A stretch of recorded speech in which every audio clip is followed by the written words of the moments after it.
লোকসভা ভোটের আগে আগামীকাল ব্রিগেডে সমাবেশ করতে চলেছে ডিওয়াইএফআই। 50 দিনের ইনসাফ যাত্রা শেষে আগামীকাল ব্রিগেড সমাবেশের দিকে অবশ্যই প্রত্যেকের নজর রয়েছে, যেখানে মূল বক্তা হিসেবে থাকবেন মীনাক্ষী মুখোপাধ্যায় থেকে শুরু করে মোহাম্মদ সেলিম, গলতান দাশগুপ্ত, আভাস রায়চৌধুরীরা। মূল মঞ্চ দৈর্ঘ্যে 32 ফুট এবং চওড়ায় 24 ফুট। মূল মঞ্চের ডান দিকে এবং বাঁ দিকে দৈর্ঘ্যে 40 ফুট করা হয়েছে। 50 দিন ইনসাফ যাত্রার পর শেষ পর্যন্ত ব্রিগেড রবিবার 7টা জায়গা থেকে বেরোবে ইনসাফ পদযাত্রা। পার্ক সার্কাসের ইনসাফ পদযাত্রার নেতৃত্ব দেবেন সুজন চক্রবর্তী। হাজরার ইনসাফ যাত্রায় থাকবেন শতরূপ ঘোষ, উষসী চক্রবর্তীরা।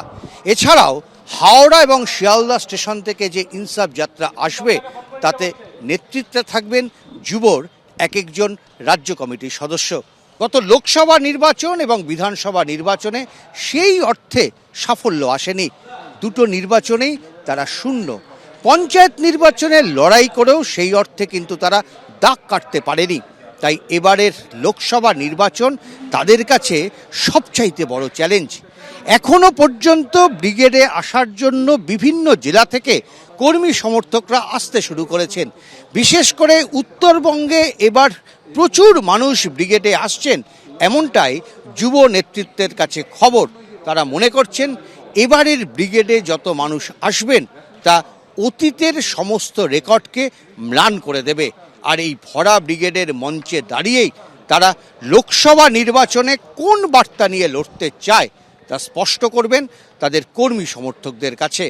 ক্যামেরায় সৌরভ পালের সঙ্গে উজ্জ্বল মুখোপাধ্যায়, এবিপি আনন্দ, কলকাতা। সারা তো 3 নভেম্বর থেকে ছিল লড়াই করার জন্য দুর্নীতির বিরুদ্ধে, দাঙ্গাবাজদের বিরুদ্ধে। সেই সারা অব্যাহত আছে পশ্চিমবঙ্গের মাটিতে। সারা চিরকালই অব্যাহত থাকে, কালকেও থাকবে। লড়াইয়ের কোনো রেকর্ড বোধহয় হয় না। যদি ম্যাচে দুটো দল আলাদা করে নামে তাহলে সেক্ষেত্রে হয় যে কে ফার্স্ট ডাউন নামবে, কে সেকেন্ড ডাউন নামবে। ওটা আরএসএস করছে, ওটা ওদেরকে করতে দিন। লড়াইয়ের কোনো প্যারামিটার হয় না এবং তার কোনো রেকর্ডও হয় না। মানুষের দাবি ছিনিয়ে নিয়ে আসার জন্য জানকবুল লড়াই করে মইদুল তো মরেই গেল, তারপর প্যারামিটার কি হয়?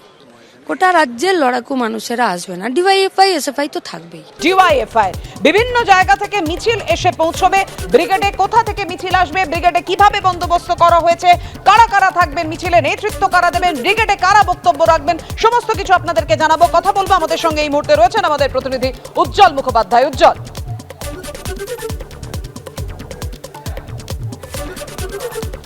সেটা হচ্ছে ব্রিগেডের প্রস্তুতি কিন্তু একেবারে শেষ পর্যায়ে। যেটা দেখাচ্ছি মঞ্চ প্রস্তুতি প্রায় হয়ে গেছে, এখন কিছু কাপড় লাগানো বাকি এবং এখানে ডিওয়াইএফআইয়ের পক্ষ থেকে বিভিন্ন জায়গায় পতাকা লাগানো হচ্ছে।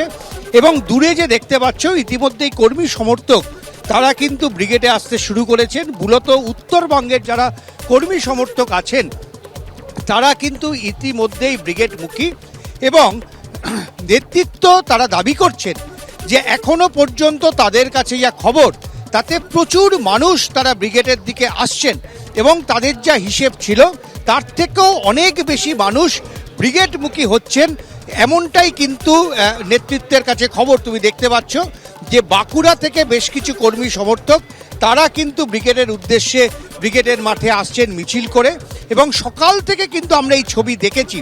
দেখো, কালকের ব্রিগেডের মূল বক্তা মূলত যুব আন্দোলনের নেতৃত্বরা। এছাড়াও মোহাম্মদ সেলিম থাকবেন, এছাড়া অন্যান্য নেতৃত্ব থাকবেন। দেখো, কালকের ব্রিগেডকে বলা হচ্ছে ঘুরে দাঁড়ানোর ব্রিগেড। কালকের ব্রিগেডকে বলা হচ্ছে যে লোকসভা নির্বাচনের আগে এটা নিঃসন্দেহে একটা বড় চ্যালেঞ্জের ব্রিগেড, এই কারণে যে কালকের ব্রিগেড থেকেই কিন্তু লোকসভা নির্বাচনের প্রস্তুতি একদিকে যেমন ঘোষণা করবেন, একই সঙ্গে লোকসভা নির্বাচন কেমন হবে, কি বার্তা নিয়ে তারা যাবেন সেই বার্তাও কিন্তু তারা তুলে দেওয়ার চেষ্টা করবেন। কি বার্তা কালকে, এটাই কিন্তু হচ্ছে বার্তা দেওয়ার তারা চেষ্টা করবেন। এবং স্বাভাবিকভাবে কালকের ব্রিগেড নিঃসন্দেহে বামেদের কাছে চ্যালেঞ্জের ব্রিগেড, নিঃসন্দেহে বামেদের কাছে ঘুরে দাঁড়ানোর ব্রিগেড। ধন্যবাদ উজ্জ্বল।